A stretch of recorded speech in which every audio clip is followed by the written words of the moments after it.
స్వయంగా భయాందోళన గమనించగా గుర్తించాలి తెలుసుకున్నాయి.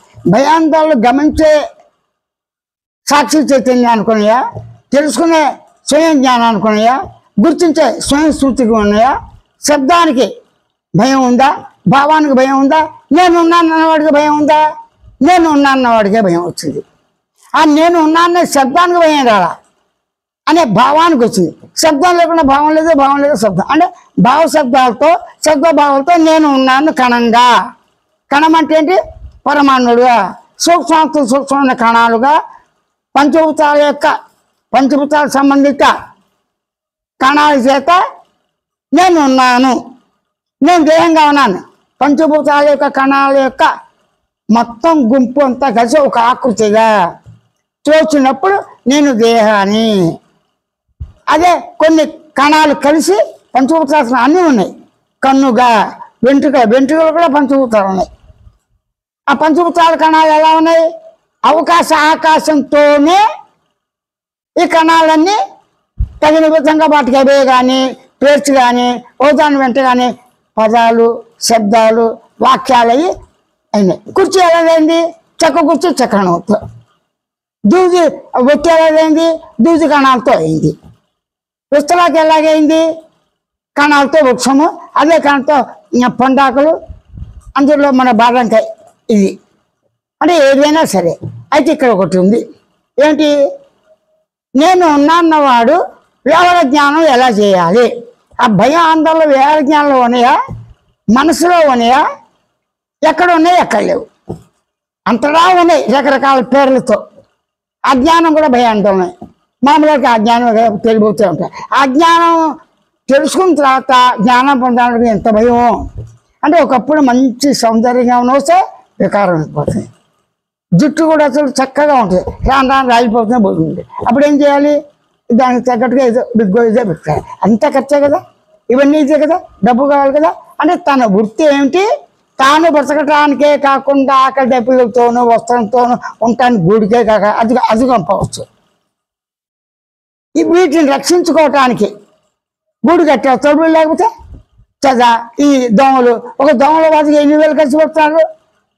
మార్కెట్లో చూడండి, ఒక దోమల బాధ కానీ చీమల మందు కానీ రకరకాలు కొత్తారు. బాత్రూంలో ఫినాయిల్ కొత్తారు. వీటి వల్ల వృత్తి చేసుకుని బతికారు కొన్ని లక్షల మంది ఉన్నారు.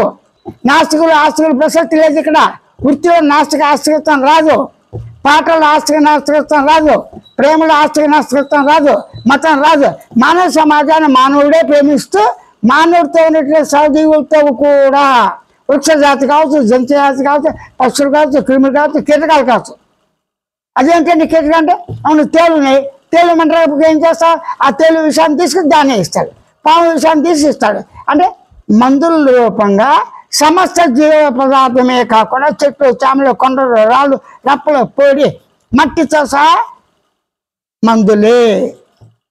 అంటే పనికిరానేది ఏదీ లేదు. ప్రతివాడికి వచ్చే వ్యాధులకి సృష్టి అన్ని పదార్థాలు వ్యాధిని తీరుస్తాయి. అన్ని పదార్థాలు ఆహార రూపంగా కూడా మారుతాయి. పంట మనం తినాం, పంట రూపంగా తినాం. పంట రూపాన్ని తెచ్చుకుని ధాన్యాన్ని ఆడి పిండి చేసి తింటాం. ఈ ప్రాసెస్ అంటే ఎంత కావాలి, ఎంతమంది ఉండాలి?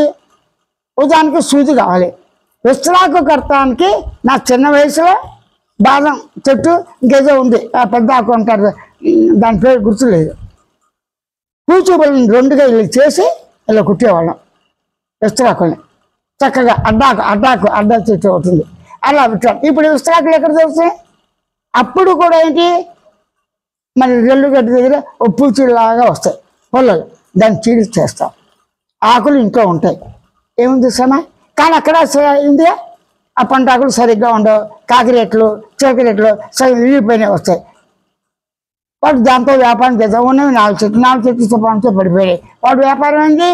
పడిపోయింది. అంటే ఏదైనా తన కష్టపడి పనిచేసి ఆ లాభాన్ని వస్తు రూపంగా, ఆకలి రూపంగా, ఈ రూపంగా, భార్య పేరు రూపంగా, తల్లిదండ్రికి, వీరికి, మానవ సమాజం అందరికీ ఆహార పానీయాలు కావాలి, అందరికీ ఇల్లు గోపురాలు కావాలి, వస్త్రాలు కావాలి. ఇవి ఎంత మానవ సమాజం లేదు, జంతు సమాజం. జంతు సమాజానికి ఏముంది? తేడా లేచేపటికి వేటకి వెళ్ళిపోతే కొట్టుకుంటే తింటే, అది వెజ్ కావచ్చు, నాన్ వెజ్ కావచ్చు, ఏదంటే మాంసం కావచ్చు, మాంసం లేనిటువంటి కాయగూరలు కావచ్చు. వాటి గురించి వేటకెళ్తే వేట గురించి మనిషిని చంపుతాయి, వేట గురించి జంతువులు చంపుతాయి. వేట మనం వేట గురించి చేయంగా మన అందానికి వాడంతా కూరిపోయిన కోటిని కొట్టి వాడు ఆకర్షణ చూస్తాడు. ఎందుకు ఆకర్షణ? ఒక మగ పక్షి జాతి చేస్తుంటే ఆడపక్షి జనరల్గా ఇది అవుతుంది. కోడి పుంజు వాటి వస్త్రాలు ఎక్కడగా వాటి నిర్మాణంలో నా కూర్పు ఉంది. కానీ మానవుడు ఏం చేస్తాడు? వాడు రకరకాల డ్యాన్సులు, ఇవి పాటలు, ఆటలు అన్నీ కట్టి అప్పుడు ఉన్నాయి ఇప్పుడు ఉన్నాయి. ఎంతగా వీలైతే అంతగా మానవ శరీరాన్ని వాడి యొక్క కళని వాడు సమర్థుడే కాదా, వాడి గుణం కాదా, మంచాడు కాదా, వాడి బ్యాక్గ్రౌండ్ చూసి పెళ్ళిళ్ళు పూర్వం ఇప్పుడు అప్పుడు అవుతాయి. కానీ ఇక్కడ పెళ్ళిళ్ళు సక్సెస్ అప్పుడు ఉంది, ఎక్కువ ఉంది. కానీ ఎక్కువ భాగం ఎప్పుడు అవన్నీ చూడరు. ఆ పైన ఆస్తి ఎంత ఉంది, మనిషి ఎలా ఉన్నాడు, వాడికి ఎన్ని కోట్లు ఉంది, ఒకవేళ మనం చేసి వీడు సరిగ్గా విడాకుస్తే ఎంత వాడో ఈ దృష్టిలో ఉన్నారు. ఆ తప్పు రేటు అనవసరం, లోకంలో జరుగుతున్నదే చెప్తున్నాను. అప్పుడేమిటి, ఇక్కడ ఏ చేసినా కూడా మన వ్యక్తిగత అభిప్రాయాలు ఇతర మీద రుద్దకూడదు, రుద్దడానికి హక్కు లేదు. ఎప్పుడు రుద్దాలి, ఎప్పుడు రుద్దకూడదు? నువ్వు ఏదైతే నమ్మకంతోనో అనుభవం ఉందాన్ని గ్రహించావో అది కరెక్ట్గా నీకు అనుభవం ఉన్నది దానిగా చెప్పి వ్యక్తిని విమర్శించకుండా, వాళ్ళ మతాలని కానీ వాళ్ళ మూఢ విశ్వాసాలు కానీ విమర్శించకుండా తను చెప్పగలిగింది చెప్పి కన్విన్స్ చేయొచ్చు 1-2 సార్లు. ఎందుకు ఇంట్లో భార్యని కన్విన్స్ ఎంతవరకు చేయగలవు? పిల్లల్ని చేయగలవా? నీ దేహాన్ని చేయగలవా? నీ మనసుని చేయగలవా? నీ నాలుకని జ్ఞానం కనిపించగలవా? అంటే నీకు నువ్వు కన్విన్స్ చేయలేదు. కాబట్టి స్వయం అవగాహనకే ముందు తను తాను అవగాహన చేసుకోవడం ప్రధానము, ధర్మము. ఎందుకంటే ఇక్కడ ఎంతమందిలో అంటే 1, 2, 3, 4, 5 అంటాడు, తను మాత్రం విడిచిపెడతాడు. అరే 1,00,000 మంది ఉన్నాడు, 1, 2, 3 అమ్మయ్య 1000 మంది వచ్చారని నేను చెప్పలే. సరే నీకు ఎలా తెలుసు అంటే అదిగో అంతమంది. సరే నువ్వు ఒక్కడివి లెక్క పెట్టావా? అందరిని లేకపోతే అందరినీ నేను నాతో ప్రారంభించా. అయితే నువ్వు ఎలా ఉన్నావు? అందరూ ఎలా 100 మంది నాతో సహా 100 మంది ఉన్నారు, నాతో 1000 మంది 1,00,000 మంది కోట్ల మంది ఉన్నారు, నాతో సహా బ్యాంకు ఉద్యోగాలు అన్నింటిలో వేలాది మంది ఉన్నారు, నాతో మాట అందరూ తెలుపు నలుపు రంగులతో లక్షలాది మంది ఉన్నారు. అప్పుడు నేను ఉన్నాననేది ప్రధానం. స్వయం అవగాహన అంటే తాను స్వయంగా అవగాహన గమనించడం తెలుసుకుంటా అని అనుకునేవాడు స్పష్టంగా ఉన్నట్లుగానే స్వతసిద్ధంగా ఎలా ఉన్నా సత్యం కావచ్చు, అసత్యం కావచ్చు, వస్తువు కావచ్చు, నిద్రకాల మెలుగు కావచ్చు, ఏదైనా కావచ్చు, అట్లా గ్రహించి ఉండటమే స్వయం జ్ఞానంతో స్వస్వరూప అవగాహన.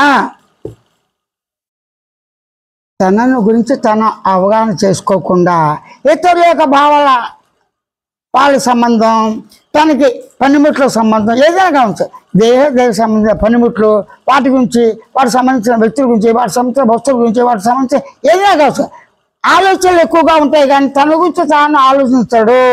ఎందుకు? కోటీశ్వరుని ఇంట్లో పెట్టాడు, వాడికి పని పట్టలేదు. అదే మన కోటి వాడికి ఎంత ఉందో వాడికి ఎంతో మనకి పెళ్లి చేసుకోవాలి, ఎవరు ఇస్తారు, ఇది ఆలోచన. దద్దుడు ఏం చేస్తాడు?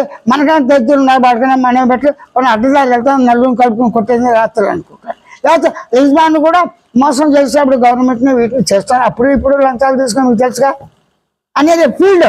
రాజకీయం, ధార్మికం, మానవత్వ వీరులు, దేవాలయాలు, మసీదులు, చర్చిలు, నాస్తికులు అని కమ్యూనిస్టులు, వీళ్ళు అందరూ కూడా వాటిలో అబద్ధాలు, స్వార్థాలు ఉన్నాయి సహజంగా.